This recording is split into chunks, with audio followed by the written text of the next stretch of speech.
여보세요? 안녕, 난 텀이라고 해. 오늘도 무서운 이야기 한 편 들려줄게. 이 이야기는 내가 실제로 겪은 일인데 지금도 생각하면 소름이 돋아. 금요일날 퇴근 후에 이제 주말이니까 주말 내내 푹 자야지 하면서 집에 도착하자마자 씻고 바로 침대에 누워 잠을 청했어. 그때가 밤 7시쯤이었는데 그날따라 웬일인지 새벽 2시쯤에 눈이 떠진 거야. 평일에는 그렇지 않지만 주말에는 누가 업어가도 모를 정도로 푹 자거든. 나는 비몽사몽으로 일어나서 물 한 잔을 마시고 다시 잠을 청하기 위해 침대로 누웠지. 근데 나는 평소에 옆으로 누워서 새우잠을 자는데 내 뒤쪽에서 뭔가 털 같은 게 닿는 거야. 그래서 잠시 눈을 떴다가 피곤해서 잘못 느꼈겠지 하고 넘어갔어. 그런데 그때 뒤에서 뭔가 끈적끈적하면서 까칠한 뭔가가 등을 툭툭 치더라고. 나는 놀라서 식은땀을 흘리면서 뒤를 돌아봤지. 근데 정말 그렇게 생긴 사람은 처음 봤어. 머리는 온통 백발에 피부가 다 벗겨진 얼굴, 그리고 입이랑 코가 다 뭉개져서 형체도 알아볼 수 없을 정도로 끔찍한 얼굴이 나를 쳐다보고 있는 거야. 나는 소리를 지르면서 눈을 떴지. 알고 보니 꿈이더라고. 나는 땀을 많이 흘려서 물을 마시고 다시 잠을 청하기 위해 침대에 누웠어. 그런데 뒤에서 털 같은 감촉이 또 느껴지는 거야. 나는 한 번 겪은 일이니까 겁이 나서 아무 말도 못하고 눈만 부릅뜨고 있었지. 그런데 또다시 불쾌한 무언가가 등 뒤에서 나를 툭툭 치는 거야. 나는 또 한 번 놀라서 뒤를 돌아봤는데 그 순간 눈이 또다시 떠졌고 또 꿈이더라고. 그렇게 같은 상황을 2번 더 반복한 후에 이번엔 용기를 내어서 그 존재한테 말을 걸어봤어. 저한테 왜 이러세요? 그 존재는 대답 대신 나한테 따라오라는 손짓을 하더라고. 그래서 내가 따라가면 이제 안 나오실 건가요? 이랬는데 대답 대신 고개만 끄덕였지. 그렇게 나는 그 사람을 따라갔어. 부엌으로 향하더라고.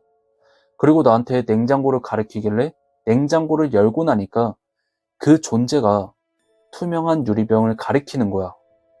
그리고선 처음으로 입을 뗐어.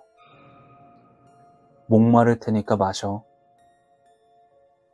나는 너무 무서워서 거역할 생각도 못하고 마시라는 걸 벌컥벌컥 마셨지. 다 마시고 나니까 그 존재가 자기를 배웅해 달라는 거야. 그럼 다시 안 오겠다면서. 그래서 나는 집 앞까지 배웅해 주려고 현관문을 열고 그 존재와 동행을 했어. 우리 집은 아파트인데 꿈속에선 엘리베이터랑 계단이 없고 바로 마당으로 펼쳐지더라고.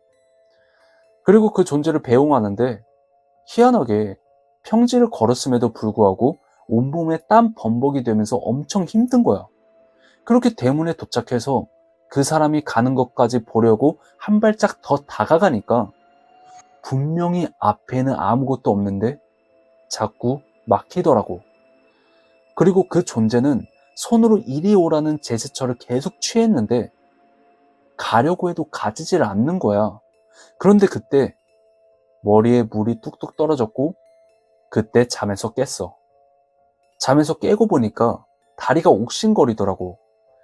그래서 주변을 살펴보니까 옥상 낭떠러지 앞에 있는 막힌 난간에서 앞으로 가려고 계속 난간에 대고 허벅지랑 무릎을 박고 있었던 거야. 그렇게 난간 바로 앞에서 떨어질 뻔했다가 빗물 덕분에 겨우 잠이 깨서 살아난 거지. 그리고 평소에는 잠겨 있어야 할 옥상 문도 어떻게 된 건지 열려 있더라고. 나는 너무 무서워서 엘리베이터도 타지 않고 집까지 뛰어갔어. 나는 집에 도착하고 목이 너무 말라서 냉장고를 열고 물을 벌컥벌컥 마셨는데 물을 마시다가 문득 아까 그 존재가 나한테 마시라고 했던 유리병이 생각나는 거야. 그래서 봤더니 잠이 안 올 때마다 한 번씩 먹는 위스키였어. 우리 집에서 술 마시는 사람은 나밖에 없고 어제까지만 해도 가득 차 있었는데 한 모금도 안 남았더라고. 처음부터 정리해보자면 그 존재가 마시라고 했던 유리병 속 액체는 알코올 도수가 높은 위스키였고 나를 잠에서 못 깨게 하려고 했던 거지. 그리고 꿈속에서 그 존재를 배웅하기 위해 대문까지 걸어갔던 건 실제로 내가 옥상을 향해 걸어가고 있었기 때문에 힘이 들고 땀 범벅이 된 거였어. 만약 옥상까지 가서 난간에서 걸리지 않았더라면 나는 그대로 저 세상에 갈 뻔한 거지. 정말 소름이 돋는 내 실제 경험이었어. 오늘 이야기는 여기까지야. 좋아요랑 하이프 부탁하고 사연 제보는 이메일로 부탁할게. 그럼 다음 시간에 더 무서운 이야기로 찾아올게.